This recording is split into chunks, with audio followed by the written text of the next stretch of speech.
Samsung. Longevity reigns supreme when you're shopping for a dashcam memory card, and Samsung thinks it might have some of the longest-lasting cards yet. The brand has introduced next-generation Pro Endurance microSD cards with up to 16 years of continuous recording for the 256GB version. There's a good chance you'll get a new car before the flash memory dies.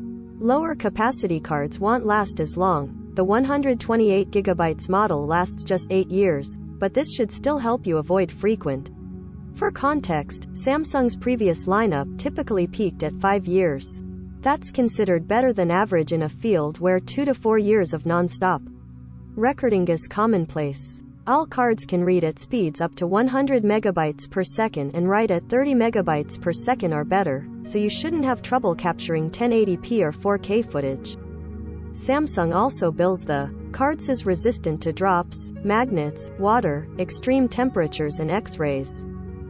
The Pro Endurance line is available now, starting at $11 for a 32GB memory card and climbing to $55 for the range-topping 256GB model. The relatively low maximum storage might be disappointing if you want to preserve a large amount of video. However, it should be plenty for dashcams, bodycams and other cameras, where reliability is absolutely vital. All products recommended by Engadget are selected by our editorial team, independent of our parent company. Some of our stories include affiliate links. If you buy something through one of these links, we may earn an affiliate commission.